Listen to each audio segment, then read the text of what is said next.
Hello friends, today we will see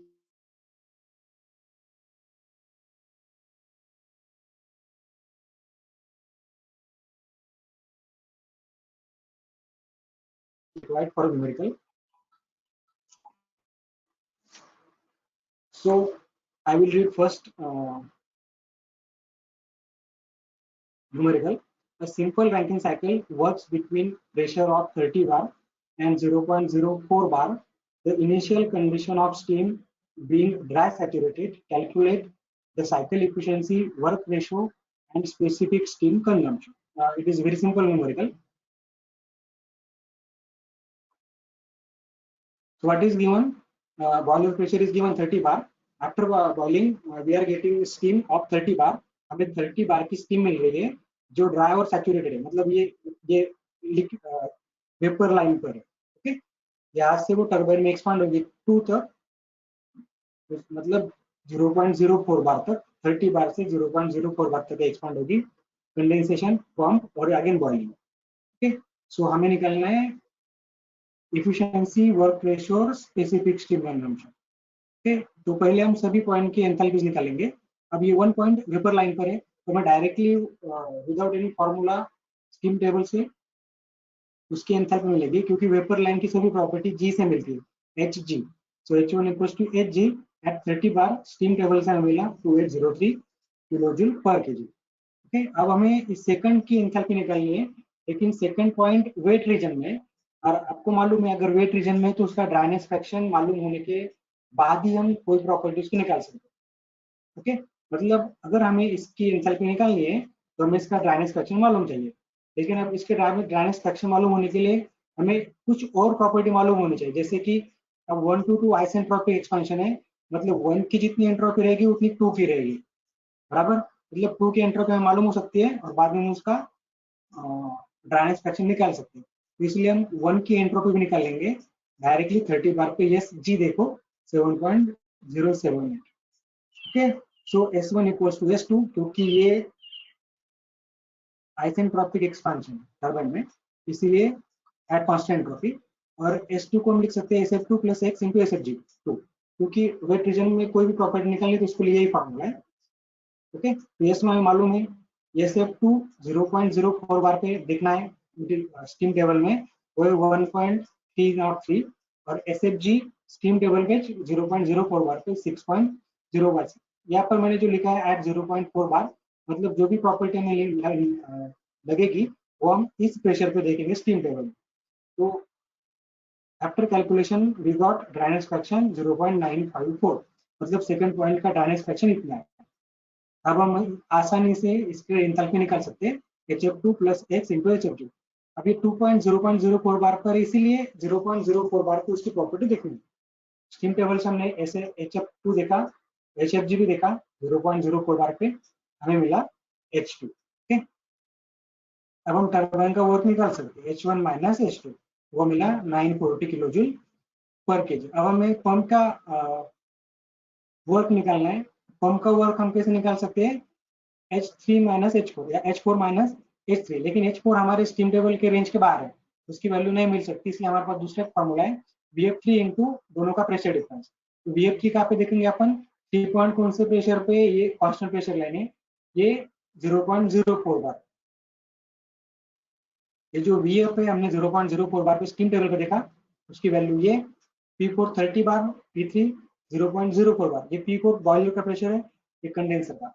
लेकिन ये बार में हमें ये किलो जूल में चाहिए, इसलिए हमने बार को किलो पास्कल में कन्वर्ट किया. किलो पास्कल में कन्वर्ट करने के लिए हमने उसको 10 अगर बार को हमने पास्कल में कन्वर्ट किया तो ये जूल पर केजी मिलेगा. जूल चाहिए इसलिए हमने किलो पास्कल में लिया, तो हमें मिला 3 kilo joule per KG. Okay, तो नेट वर्क डन कितना मिल रहा है हमें? टरबाइन ने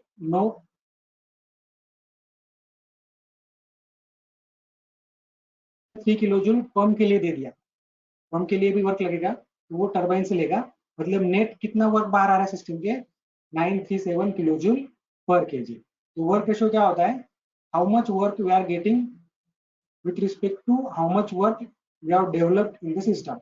टरबाइन ने 940 kilo joule per KG work को डेवलप किया, लेकिन पंप ने कुछ वर्क कंज्यूम किया, तो हमें अल्टीमेटली कितना मिल रहा है 937, मतलब इतना ही हम यूज कर पाएंगे क्योंकि वो बाकी के 3 किलो जूल हमने पंप के लिए कंज्यूम कर दिया, मतलब वर्क रेशियो कितना हुआ 99.7%, मतलब जितना भी वर्क हम प्रोड्यूस कर रहे हैं उसका 99.7% हम यूटिलाइज कर सकते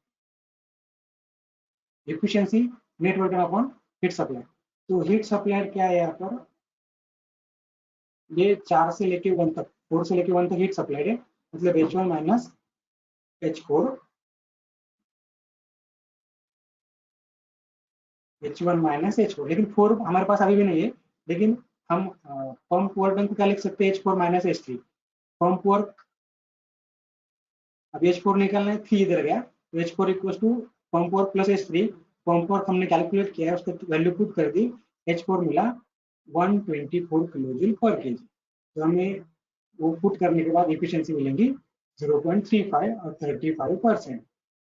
okay, now specific steam consumption, specific steam consumption क्या रहता है कि यूनिट पावर प्रोड्यूस करने के लिए कितना केजी स्टीम हमें लगेगा, तो it is reciprocal of net work done, and ये 3600 पर आवर के लिए, सो 3600 अपन net work done 384 kilo joule per kilowatt hour, मतलब 1 किलोवाट आवर एनर्जी प्रोड्यूस करने के लिए 3.84 केजी स्टीम लगेगी, इसका ऐसा मतलब। ओके, बहुत सिंपल था। अब अगला नंबर के देखेंगे हम। In a Rankine cycle, the steam at inlet to turbine is saturated at a pressure of 30 bar and the exhaust pressure is 0.25 bar. Determine the Rankine efficiency, pump work, turbine power, condenser heat flow, the dryness fraction at the end of expansion. Assume flow rate of 10 kg per second. Steam का flow rate है। Okay, पहले problem जैसा है, boiler का pressure 30 बार और यहाँ पर dry और सैचुरेटेड। अगर एखाद्या न्यूमेरिकल में सुपर हीट आया तो सुपर हीट टेबल में वो वैल्यू देख लीजिए, अगर वेट रीजन में आया तो ड्राइनेस फ्रैक्शन दिया रहेगा, वो भी आप निकाल सकते हैं, लेकिन अभी फिलहाल हमारे पास दिया है कि ड्राई सैचुरेटेड है। ओके, तो हमने उसकी पहले एंथैल्पी निकाल ली H1 की 330 बार पे, क्योंकि वो डायरेक्ट वेपर लाइन पर है, और एंट्रोपी भी निकाल ली। एंट्रोपी हम क्यों निकाल रहे हैं, क्योंकि हमें यहाँ का ड्राइनेस फ्रैक्शन मालूम चाहिए, जिसके बाद हम यहाँ की एंथैल्पी निकाल सकते हैं। तो वो S1 की वैल्यू पुट करने के बाद, और जो कंडेंसर प्रेशर 0.25 बार पे हमने ये वैल्यू पुट किया, ड्राइनेस फ्रैक्शन 0.763। ओके, और ये जो H3 है, H3 कहाँ पर है, ये 2 और 3 एक ही प्रेशर पे रहते, कांस्टेंट प्रेशर लाइन, और ये 4 और 1 एक ही प्रेशर पे रहते, कांस्टेंट प्रेशर हीट ऐड होती, कांस्टेंट प्रेशर हीट रिजेक्ट होती। तो 2 का प्रेशर कितना 0.25, 3 का भी 0.25, लेकिन ये लिक्विड लाइन पर है, तो डायरेक्ट हम HF वैल्यू ले सकते हैं 0.25 बार पे, जो है 272 kilo joule per KG steam table से। ओके, अब पहले से हमने उसका पंप वर्क भी निकाल दिया। पंप वर्क स्पेसिफिक वॉल्यूम है 0.3, जो स्टीम टेबल से मिलेगा, P4 minus P3 kilo pascal में कन्वर्ट किया kilo joule per KG. Okay, लेकिन पावर पूछा है, तो वर्क डन को मास फ्लो रेट से मल्टीप्लाई करो, हमें पावर मिलेगी 30 किलोवाट। अब देखो हमें 4 पॉइंट आगे चल के लगने वाला है, तो हम 4 पॉइंट में निकाल लेंगे। Work pump work equals to H4 minus H3, यहाँ से हमें H4 मिला 275। ओके, अब टरबाइन का निकालेंगे। टरबाइन का पावर पूछा है, mass flow rate into work done in turbine. Turbine का work done H1 minus H2, जो हमने ऊपर निकाले वैल्यू, H1 और H2 वैल्यू पुट किया, टरबाइन का वर्क मिला 7410 किलोवाट। अब निकालेंगे efficiency net work upon Q5, sorry heat supply. Net work का मतलब turbine work minus pump work, मतलब H1 minus H2 minus H4 minus H3, और heat supplied sorry H1 minus H4, H1 H2 H4 H3 की value put किया, हमें efficiency मिली 0.292 और 29.2, dryness fraction हमने ऊपर ही कैलकुलेट कर दिया। ओके, दो न्यूमेरिकल लेके बहुत सिंपल है, मैं आपको ये पीडीएफ भेजूंगा, एक बार देख लीजिए, बहुत सिंपल है, और न्यूमेरिकल की प्रैक्टिस कीजिए। अगर आपको कोई डिफिकल्टी है तो आप मुझसे पूछ सकते हो। Thank you.